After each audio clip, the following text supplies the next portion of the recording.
December 25, 1944, 06:12 hours, Monte Belvedere Sector, Gothic Line, Italy.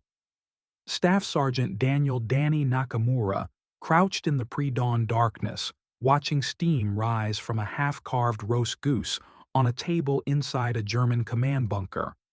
The SS officers who'd been celebrating Christmas dinner had fled so recently their wine glasses still held warmth. The soldiers of the 442nd Regimental Combat Team, sons of Japanese immigrants fighting to prove their loyalty while their families lived behind barbed wire in American camps, were about to sit down to a Christmas feast prepared by their enemies. This is the story of how one night attack captured more than just a German strongpoint.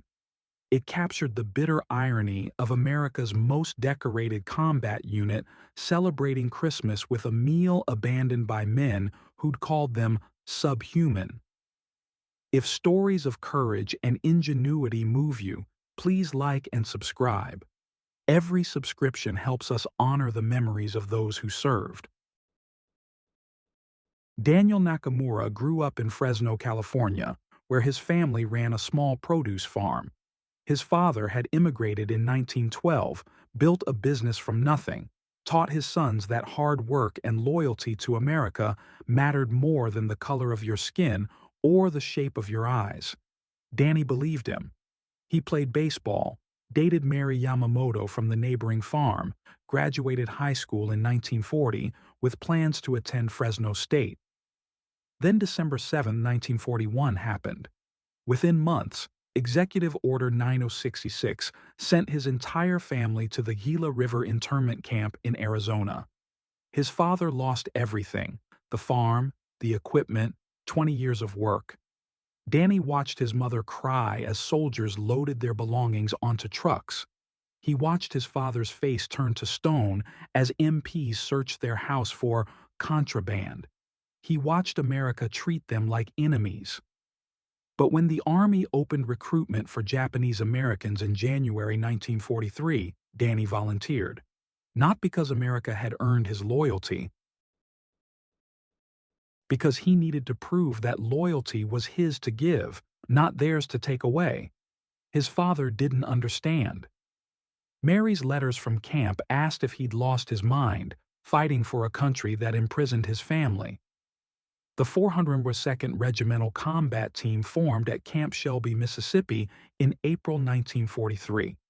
9 companies of Japanese-American soldiers, nearly 4,000 men, all volunteers. Most had families in camps. All had something to prove. The motto they adopted said everything: go for broke. They shipped to Italy in May 1944, assigned to the Fifth Army's drive north through the Apennines. By December, they'd fought through Rome, broken the Gothic Line defenses, earned more decorations per soldier than any unit in American military history. They'd also lost nearly half their original strength. Danny made sergeant in July after the breakout from Rome. He earned it the hard way, by keeping his squad alive through months of mountain warfare where German positions dominated every ridge and American infantry climbed exposed slopes under fire. He'd learned that competence mattered more than heritage, that bullets didn't care about your last name, that the soldiers around you judged you by what you did when the shooting started. By Christmas Eve 1944, the 402nd held positions along the Gothic Line near Monte Belvedere, facing elements of the 232nd Infantry Division. German forces had dug into the mountains for winter, creating interconnected defensive positions that controlled the valleys below. Breaking those positions meant attacking uphill against prepared defenses, something the Fifth Army had been attempting for months with limited success. The Gothic Line wasn't a line at all. It was a series of fortified zones stretching across the northern Apennines, engineered by German military architects who'd spent 2 years turning mountains into fortresses. Concrete bunkers anchored every ridge. Machine gun positions covered every approach. Artillery observers directed fire from peaks that provided perfect visibility. Minefields blocked the valleys. The Germans called it impregnable. American forces called it a nightmare. Since September 1944, Fifth Army units had been throwing themselves against Gothic Line defenses with brutal results. Casualty rates hit 30 to 40% in some divisions. Infantry companies attacked positions they couldn't see until they were already under fire. Artillery support couldn't reach bunkers dug into reverse slopes. Air support couldn't identify targets hidden among rocks and trees. The Germans held every advantage: height, visibility, prepared positions, interior lines of supply. The 401st arrived at Monte Belvedere sector in mid-December, relieving the exhausted 92nd Infantry Division. They inherited positions overlooking a valley the Germans controlled completely. German observation posts on the heights could see every American movement. Machine gun nests covered every trail. Mortar teams had registered fire on every possible approach route. Intelligence reports indicated the German command post controlling this sector sat on a ridge 800 meters north of American lines. A bunker complex housing staff officers who coordinated defensive fire across 3 valleys. Taking that position would blind German artillery observers and disrupt communications across the entire sector. But the approaches were exposed, the defenses formidable, and previous attempts had cost the 92nd Division an entire company. On December 21st, 2nd Lieutenant Robert Matsumoto died trying to scout those approaches. He was 23, from Sacramento, a pre-law student at Berkeley before the war. Danny had watched him share his extra rations with Italian refugees the week before. The German sniper who killed him operated from somewhere near that command post, firing from a position American observers couldn't pinpoint. Danny found Matsumoto's body during the recovery operation that night. Single shot through the head, 240 meters from the forward positions. The lieutenant had been carrying a map marking potential approach routes that would now go unused because every officer in the battalion knew German defenders were watching for exactly that kind of reconnaissance. 2 days later, Private James Oshiro took shrapnel from a mortar round while digging a new fighting position. The mortar crew that fired it operated from the heights above the German command post, directing fire based on observations from that bunker. Oshiro survived but lost his right arm. He was 19, born in the Poston internment camp, had never known anything but barbed wire and uniform before shipping to Italy. The battalion had lost 47 men in 2 weeks from positions the Germans controlled from that single bunker complex. The German defenders operated with impunity because their command post provided perfect observation, perfect coordination, perfect control of the tactical situation. American doctrine said attacking fortified positions required 3-to-1 numerical superiority, extensive artillery preparation, and daylight operations for command and control. The Fifth Army didn't have that kind of force concentration available. Every division was stretched thin, holding miles of front with understrength companies. Artillery ammunition was rationed. Air support was grounded by winter weather. So positions like the German command post on Monte Belvedere simply existed, killing Americans daily, controlling the ground. Waiting for spring when the Fifth Army would finally have resources for a proper offensive. But Christmas Eve 1944 presented an opportunity doctrine never considered. Danny spent Christmas Eve morning in the battalion command post, studying aerial photographs of the German positions. Captain James Tanaka, the company commander, had called his platoon leaders and senior NCOs together for what he called a creative tactical discussion, which meant headquarters wanted ideas nobody had tried yet. "The Germans celebrate Christmas," Captain Tanaka said, spreading the photographs across a makeshift table. "Orthodox Christians, Traditional observances. Christmas Eve is their main celebration. Family dinners, religious services, gift exchanges. Intelligence intercepts suggest garrison troops are getting special rations, wine, meat, bread, real food, not the ersatz garbage they've been living on. Danny studied the photos.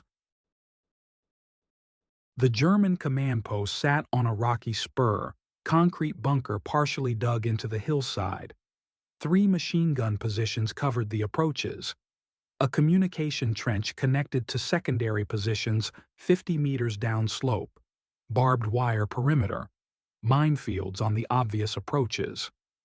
They'll have guards, Sergeant Kenneth Hayashi said. Hayashi was 28, from Hawaii, had been career Army before the war. Defensive positions don't just shut down for holidays. Guards, yes, Tanaka agreed. But reduced. If you're celebrating Christmas, you're not expecting an attack. Wehrmacht regulations require minimum security even during holidays. But enforcement, he shrugged. Human nature says you relax when you think you're safe. What's the objective? Danny asked. Capture or destroy that command post, Tanaka said. Intelligence wants documents, code books, anything showing German dispositions across this sector. Operations wants to disrupt their fire coordination. I want to stop losing men to artillery we can't suppress. The room went quiet. Everyone understood what he wasn't saying. This was a suicide mission dressed up as creative tactics. Sir, Danny said slowly, doctrine says attack fortified positions with overwhelming force. We don't have that. Doctrine says extensive artillery preparation. We can't do that without giving away our intentions. Doctrine says daylight operations, so we do the opposite. Elaborate, Tanaka said. Night attack. Christmas Eve into Christmas morning. Minimal force. 1 platoon, maybe less. No artillery preparation, no preliminary bombardment. Use the darkness and the weather. Danny tapped the photographs. They'll have skeleton security because it's Christmas. Their observers can't see us if we move at night. Their machine guns can't engage what they can't see. We hit them when they're eating dinner. That's insane, Hayashi said flatly. Night attack across unknown terrain against fortified positions? You'll get lost, trigger mines, walk into machine gun fire you can't see. Or we'll surprise them, Danny countered. Look at the terrain. This gully, he traced a finger across the photo, provides defilade from their main positions. It's not mined because it's too rocky for vehicles, too steep for infantry in daylight. But at night, moving slowly, we can use it to get within 100 meters of their perimeter unseen. And then, Tanaka asked, then we attack before they know we're there. Grenades, close combat, overwhelming violence in the first 10 seconds. They're celebrating Christmas, drinking wine, not expecting enemy infantry to appear out of darkness. Danny looked around the room. Sir, every attack we've tried has been by the book, predictable. The Germans know exactly what American tactics look like, so we do something they won't expect. Attack at midnight on Christmas Eve with forces too small to be worth deploying. Tanaka studied the photos for a long moment. You're proposing we violate every principle of conventional warfare. Yes, sir, because conventional warfare has been getting us killed for 2 weeks. Who leads this? I do, sir. My squad. 12 men. We know the terrain from patrol work. We know each other. We can move quietly. You'll have no artillery support, Tanaka warned. No radio contact once you're in the gully. Transmission would give away your position. No reinforcement if you get pinned down. You'll be completely on your own. Understood, sir. And if you're wrong about their security, if they're maintaining full defensive posture? Danny met his eyes. Then we don't come back, sir. But at least we'll die trying something different than marching into machine gun fire. Tanaka approved the operation with the caveat that Danny had until 1800 hours to identify the route and confirm it was navigable at night. Danny spent the afternoon crawling through snow and rocks, studying the gully from every angle, confirming that darkness and terrain would provide concealment for the approach. At 1700 hours, he returned to brief his squad, 11 Japanese-American soldiers, ages 19 to 31, all veterans of 6 months combat, Private First Class Tommy Yamada from Stockton, Private Joe Takahashi from Seattle, Corporal Frank Kobayashi from the Manzanar camp, Private George Fujimoto who'd lost both parents in camp from inadequate medical care, men who'd volunteered to fight for a country that imprisoned their families, men who'd proven themselves under fire in ways no white soldier ever had to, men who understood that every action they took reflected on thousands of Japanese Americans watching from behind barbed wire. "We attack at 2300 hours, Danny told them. Christmas Eve. We'll be the Christmas present nobody wants." They spent the next hours preparing, checking weapons, taping down equipment that might rattle, applying dark camouflage to faces and hands. No one spoke about the risks.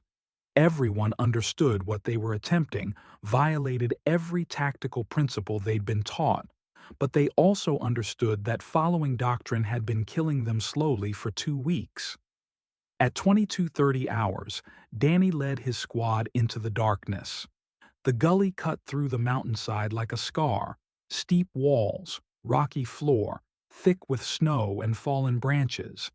Danny moved carefully, testing each footstep before committing weight, using the darkness and terrain to hide 12 soldiers moving single file through enemy territory. Behind him, his squad matched his pace, slow, deliberate, silent. 22:47 hours. They'd covered 300 meters in 17 minutes, staying below the ridge line where German observers watched for movement. The temperature had dropped to 28 degrees Fahrenheit. Snow fell steadily, muffling sound, reducing visibility to barely 20 meters. Perfect conditions for what they were attempting. Tommy Yamada, directly behind Danny, touched his shoulder, hand signal for contact. Danny froze. Ahead, through falling snow, he could see lights, not searchlights or military lighting. Warm yellow light spilling from windows. The German command post, 150 meters distant, celebrating Christmas Eve. Through the snow, Danny could hear singing. German voices raised in carol. Stille Nacht, Heilige Nacht. Silent night, holy night. The irony wasn't lost on him. Sons of immigrants celebrating Christmas by attacking men singing about peace on earth. Danny raised his fist, signal for the squad to halt. They needed to close the final distance before the Germans finished their celebration and returned to full security posture. He counted 12 windows showing light in the bunker complex. That meant at least a dozen men inside, probably more. His squad of 12 against an unknown number of defenders in prepared positions. Standard doctrine said, "Don't do this." Standard doctrine got men killed. 2256 hours. Danny signaled, "Advance." They moved out of the gully in a skirmish line, 12 shadows crossing open ground, using falling snow for concealment.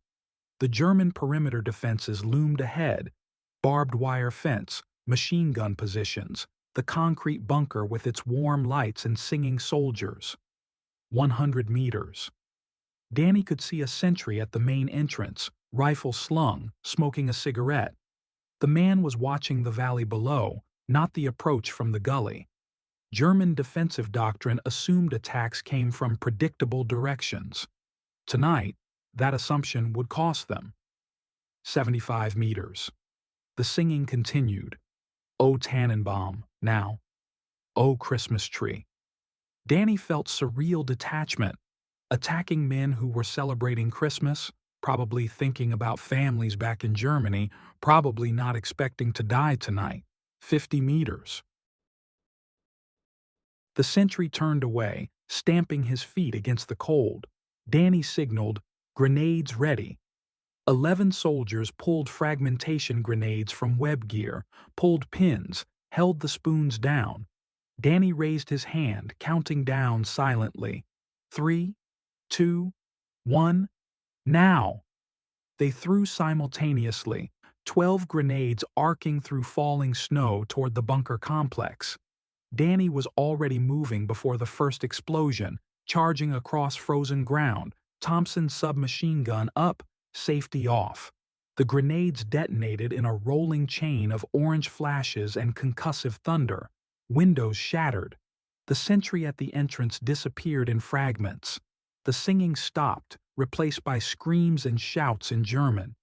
Danny hit the bunker wall at a dead run, Tommy Yamada right behind him. The entrance gaped open, smoke and dust billowing out. He went through the doorway firing, 3-round bursts, sweeping left to right, targeting shapes moving in the chaos. A German officer stumbled toward him, uniform jacket unbuttoned, pistol fumbling from a holster. Danny shot him twice in the chest. The officer collapsed backward into a table laden with food, roast goose, potatoes, bread, wine bottles that shattered when the body landed. "Clear left!" Yamada shouted, engaging targets Danny couldn't see through the smoke. The bunker interior was larger than expected. Main room, 3 side chambers, concrete walls and ceiling. German soldiers scrambled for weapons, trying to respond to an attack they hadn't anticipated. But Danny's squad was already inside, already shooting, already overwhelming defenders who'd been eating Christmas dinner 30 seconds earlier. Corporal Kobayashi appeared from a side chamber, dragging a wounded German by the collar. 3 down in here, 1 surrendered. Private Takahashi was at the radio equipment, smashing it with his rifle butt. Communications destroyed. The entire engagement lasted 90 seconds. When the shooting stopped, Danny counted 8 German dead, 3 wounded, 2 surrendered without resistance. His squad had suffered 0 casualties. The element of surprise, the overwhelming violence at the critical moment, had neutralized a position that had killed 47 Americans over 2 weeks. But what Danny would remember most wasn't the tactical success. It was the scene that greeted them when the smoke cleared. A Christmas feast laid out on tables that now held bodies and blood. Roast goose, half carved. Bowls of rot coal, German red cabbage. Fresh bread. A Christmas cake decorated with marzipan. Bottles of wine, some still sealed. Gifts wrapped in paper, names written in careful German script. One of the surrendered Germans, an Oberleutnant who spoke halting English, said they'd been celebrating when the attack hit. The regimental commander had authorized reduced security for Christmas Eve, rotating most of the garrison to rear positions for dinner. Only 13 men had been in the bunker when Danny's squad struck. Another 30 were supposed to return at midnight to resume normal defensive posture. 0018 hours, December 25, 1944, Christmas Day. Danny sat down at the German commander's table, moved a body aside, and looked at the food that was still warm. His squad filtered in, weapons lowered, staring at the surreal scene. Japanese-American soldiers, sons of immigrants, veterans of a unit fighting to prove their loyalty to a country that imprisoned their families, standing in a captured German bunker surrounded by Christmas decorations and German corpses. "Permission to eat, Sergeant?" Tommy Yamada asked, deadpan. Danny looked at the feast. The Germans had fled so quickly their dinner plates still held food. Their wine glasses still held warmth. The Christmas goose was perfectly cooked, probably the finest meal these soldiers had eaten in months.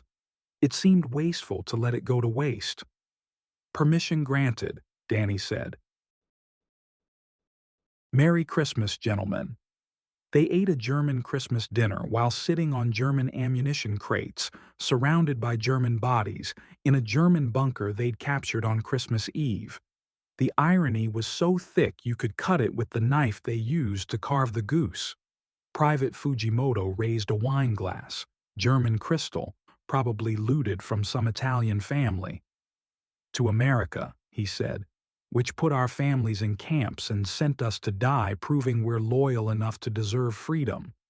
"To the 442nd, Danny countered. "Go for broke." They drank German wine and ate German food and held a German position that had killed 47 Americans. And when the sun rose on Christmas Day, 1944, American artillery observers moved into the bunker Danny's squad had captured, directing fire that would finally break German defensive positions across 3 valleys. Dawn brought Captain Tanaka and a reinforced platoon to secure the position. They found Danny's squad occupying a bunker complex the 92nd Infantry Division had tried and failed to capture 3 times in the past month. The American flag flying from the radio antenna had been fashioned from a German tablecloth and parachute silk tied together by soldiers who understood symbolism mattered.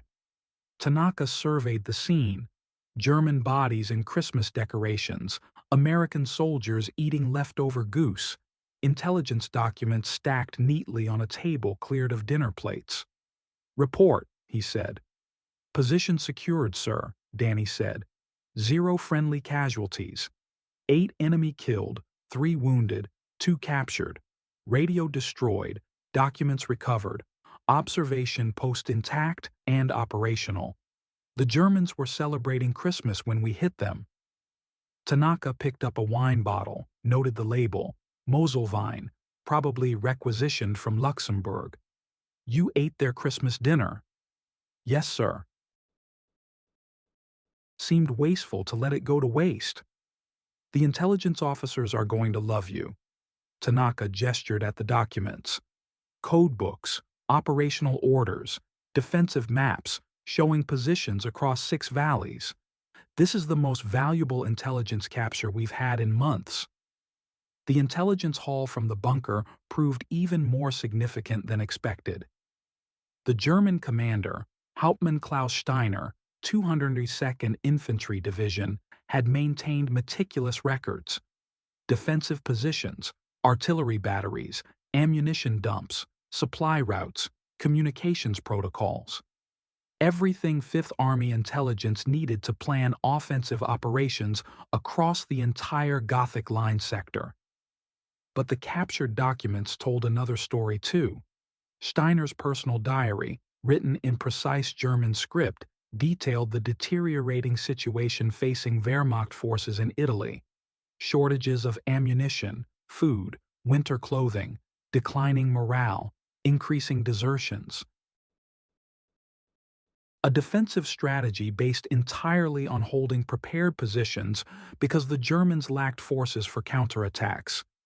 One entry, dated December 22, 1944, described the American forces opposite his position.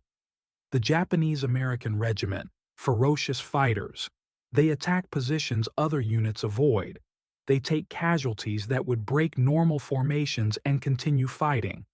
Their government imprisons their families while they die for a country that treats them as enemies. I do not understand American logic. These are warriors of the highest quality, yet America questions their loyalty. If we had such soldiers, we would honor them. Danny read that entry while eating German Christmas bread the next morning. The enemy respected them more than their own country did. That knowledge should have been satisfying. Instead, it just felt hollow. The tactical impact of capturing the bunker complex extended beyond intelligence value. With German observers eliminated, American artillery could operate without fear of directed counterfire. Infantry could move in valleys that had been death traps for 2 weeks. Supply routes could operate in daylight. The entire tactical situation shifted because one squad of 12 men had done something doctrine said was impossible. Fifth Army Headquarters requested a detailed after-action report. They wanted to understand how a squad-level night attack had succeeded where battalion-level daylight operations had failed. Danny's written report emphasized three factors: surprise, attacking when the enemy wasn't expecting it; speed, overwhelming violence before defenders could react; and initiative, doing something doctrine didn't cover. What he didn't include in the official report was the human dimension. They'd killed men celebrating Christmas. They'd captured a position by exploiting the one moment when German soldiers were thinking about families and home rather than war and defense. It was tactically brilliant and morally ambiguous in ways that kept Danny awake at night. Private Takahashi had nightmares about the German officer he'd shot in the side chamber, a young man, maybe 22, who'd been writing a letter home when the grenades went off. Takahashi found the letter later, half-finished, describing Christmas traditions and expressing hope the war would end soon. The German had a photograph in his pocket: young woman, 2 children, dog. He was just like us, Takahashi said, fighting for his country, missing his family, hoping to survive. He was also defending a position that killed 47 Americans, Danny replied, including Matsumoto, including Oshiro. War doesn't stop for Christmas. But it bothered him too. The juxtaposition of Christmas carols and combat, of holiday celebrations and death, of enemy soldiers sharing a meal they'd never finish. War stripped away humanity, reduced people to targets, turned holidays into tactical opportunities. Danny understood the necessity. He just didn't have to like it. The German prisoners, 2 young soldiers who'd surrendered immediately, went to POW camps in Naples. The 3 wounded received medical treatment before transfer. Standard Geneva Convention protocol, administered by soldiers whose families were imprisoned without charges or trials. The irony wasn't lost on anyone. On December 27, 1944, the 402nd received orders to exploit the breakthrough Danny's squad had created. 2 companies advanced through the valleys now open to American movement, capturing positions the Germans couldn't hold without the observation and coordination their lost bunker had provided. By December 30th, the entire Monte Belvedere sector had fallen to Fifth Army control. The Christmas Eve attack became a case study in unconventional tactics, but for Danny and his squad, it was something else: proof that doing the opposite of doctrine sometimes worked better than following the rules. Proof that 12 men with initiative could accomplish what battalions following protocol could not.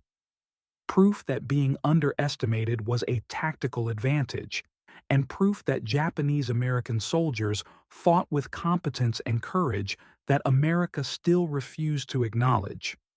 The technique Danny's squad had demonstrated, night attacks exploiting enemy complacency during holidays or rest periods, spread through the 402nd Regimental Combat Team over the following months, not officially, not as doctrine, but as whispered knowledge passed squad to squad, the kind of tactical innovation that happens when soldiers realize conventional approaches aren't working. Lieutenant Marcus Chen, 2nd Battalion, led a similar operation on New Year's Eve 1944. His platoon infiltrated German positions during celebrations, capturing an artillery observation post that had been directing fire for 2 weeks. 0 American casualties, 14 Germans captured. The same formula: surprise, speed, initiative. The pattern repeated. February 8, 1945, Sergeant Raymond Maury's squad hit German positions during a resupply operation, capturing supplies and prisoners. March 17, St. Patrick's Day, Corporal Henry Taniguchi exploited German guard rotations to seize a communications hub. April 4, Private First Class. Richard Sakamoto led a fire team that captured German engineers during Easter services. Fifth Army intelligence officers noticed the trend. Japanese-American units were consistently achieving objectives other formations avoided, using tactics that violated conventional doctrine but produced results. The after-action reports all emphasized the same elements: attacking when unexpected, moving faster than defenders could react, exploiting human nature rather than fighting force on force.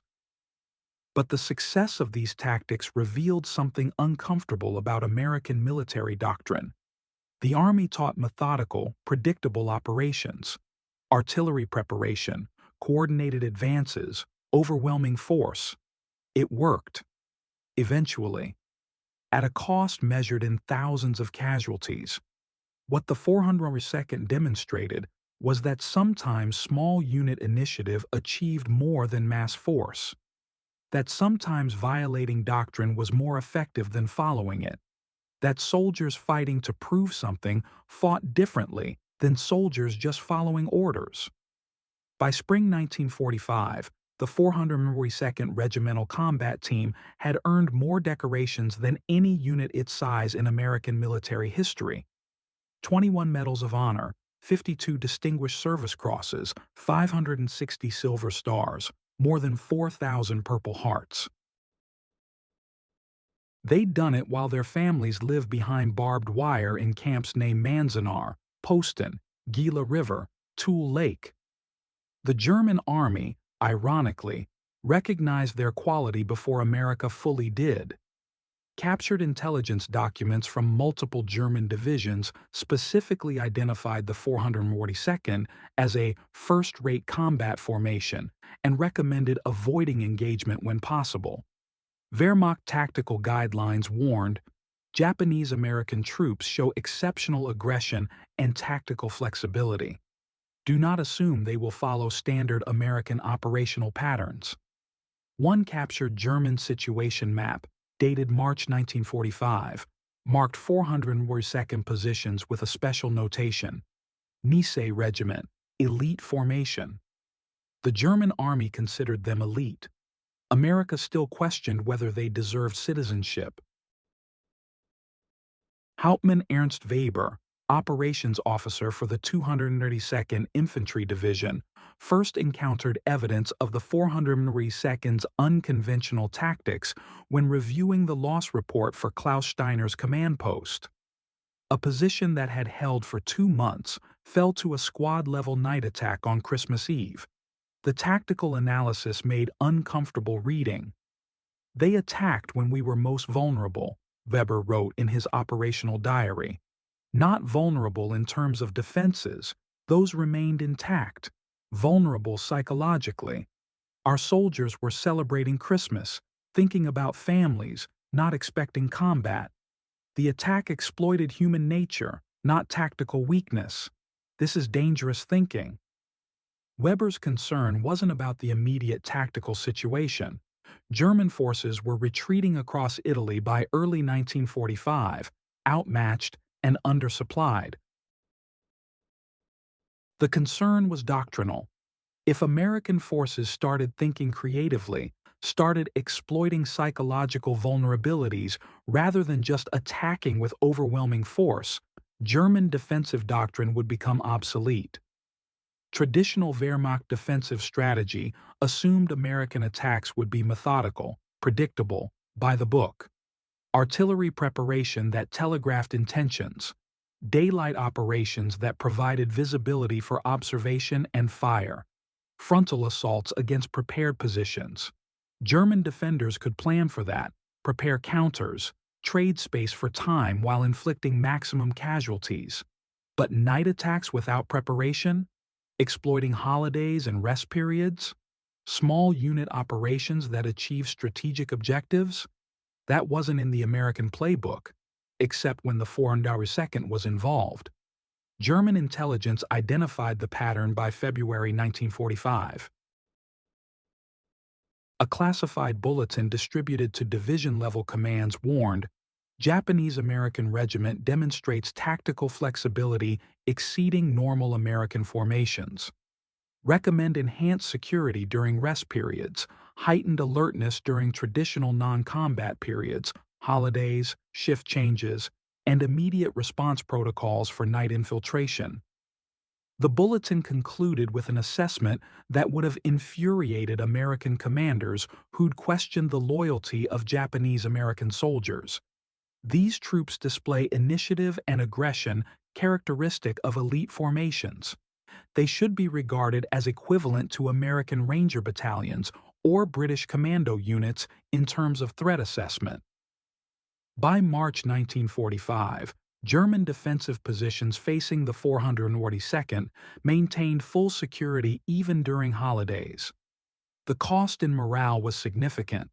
Soldiers who couldn't relax, couldn't celebrate, couldn't trust that traditional non-combat periods would remain non-combat. The psychological strain added to already declining German morale across the Italian theater. Oberst Franz Schneider, regimental commander of the 715th Infantry Division, wrote in his final situation report before capture, "Fighting the Japanese-American regiment is different from fighting other American units. They are technically proficient, tactically aggressive, and psychologically relentless. Our soldiers fear them more than they fear regular American infantry. This fear is justified." The irony wasn't lost on Weber when American forces captured him in April 1945. The soldiers processing prisoners were Japanese Americans from the 442nd. They treated him professionally, followed Geneva Convention protocols, provided medical care for a minor wound. Weber asked one, Sergeant Hayashi, who spoke German, about their motivation. "You fight for a country that imprisons your families," Weber said. "Why?" Hayashi's answer was simple. "Because our families are Americans. Because we're Americans. Because proving that matters more than what they think of us." Weber spent the rest of the war in a POW camp, treated better by Japanese-American guards than many African-American soldiers were treated by their own army. The contradiction of American society, imprisoning citizens while asking them to fight, questioning their loyalty while relying on their sacrifice, confused him more than any tactical decision he'd faced during the war. The 402nd Regimental Combat Team returned to the United States in July 1946, shipped back on the same transports that had carried them to Italy 3 years earlier. They'd fought through Rome, broken the Gothic Line, liberated concentration camps, earned more decorations per soldier than any American unit in history.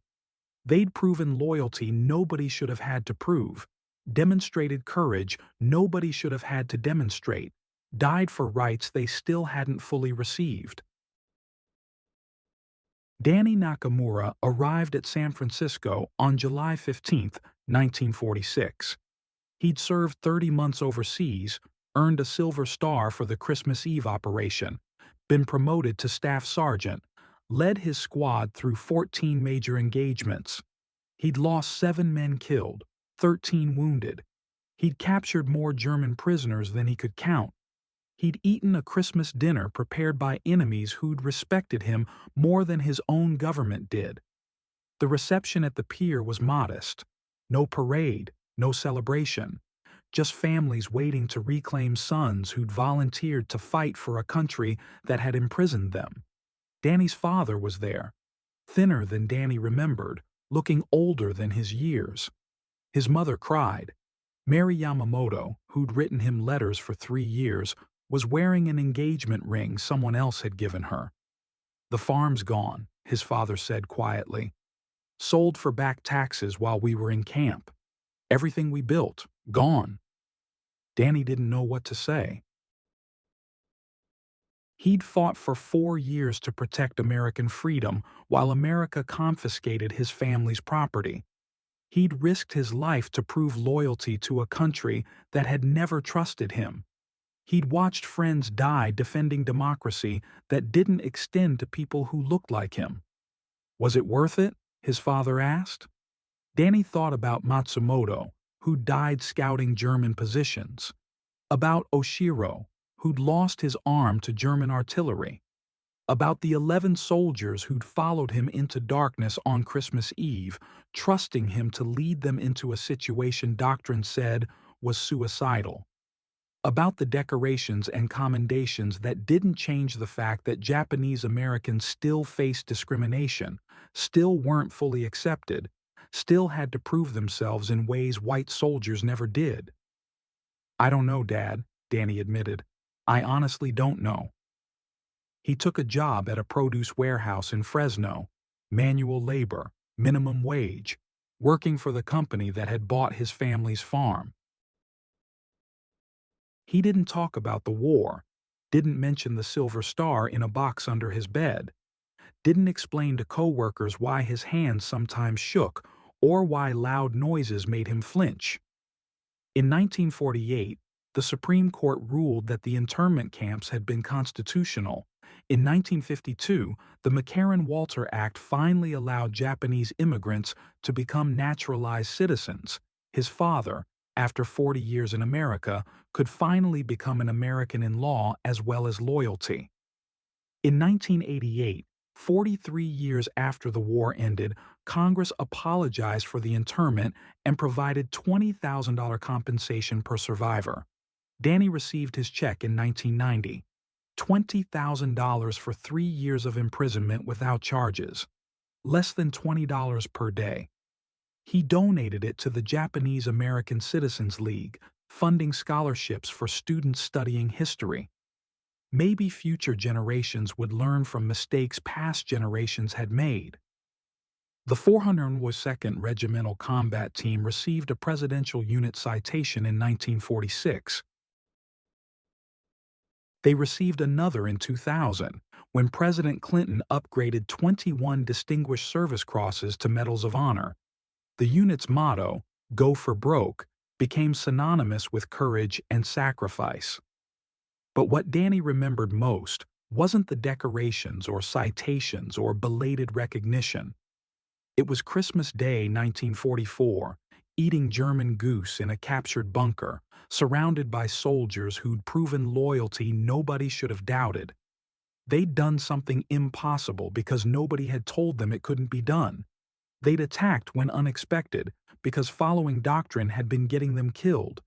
They'd won a position the enemy thought impregnable because sometimes the rules don't apply. Daniel Nakamura died in 2008, age 86, in Fresno, California. His obituary mentioned his service with the 442nd, his Silver Star, his 30 months in combat. It didn't mention that he'd spent Christmas Day 1944 eating a German Christmas dinner in a position his squad had captured on Christmas Eve. It didn't mention the irony of Japanese-American soldiers celebrating Christmas with a meal prepared by Nazi officers. It didn't mention that the enemy had respected him more than his own country did. But the soldiers who'd served with him remembered. At his funeral, 11 veterans of the 442nd attended, including Tommy Yamada, Joe Takahashi, Frank Kobayashi. They saluted a casket draped with the American flag Danny had fought to defend, representing a country that had finally, grudgingly, accepted that Japanese Americans were Americans. The Christmas Eve operation captured more than just a German command post.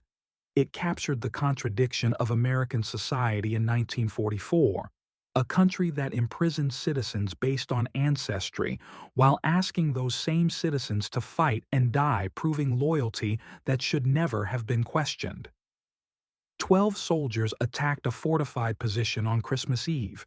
0 casualties. 1 captured bunker. 14 German prisoners. Intelligence that broke defensive positions across 3 valleys, and a Christmas dinner eaten by men who'd proven themselves in ways nobody should have had to. The 442nd Regimental Combat Team earned 18,143 decorations in 20 months of combat, making it the most decorated unit in American military history. They did it while their families lived behind barbed wire. They did it while America questioned whether they deserved citizenship. They did it because sometimes proving loyalty matters more than receiving recognition. Staff Sergeant Daniel Nakamura opened fire at midnight on Christmas Eve 1944 and changed tactical doctrine across the Italian theater. He ate a German Christmas dinner prepared by enemies who'd fled so quickly their wine was still warm. He proved that small unit initiative could accomplish what mass force could not, that attacking when unexpected worked better than following predictable patterns, that sometimes the best tactic is doing what doctrine says is impossible. And he did it all while fighting for a country that imprisoned his family.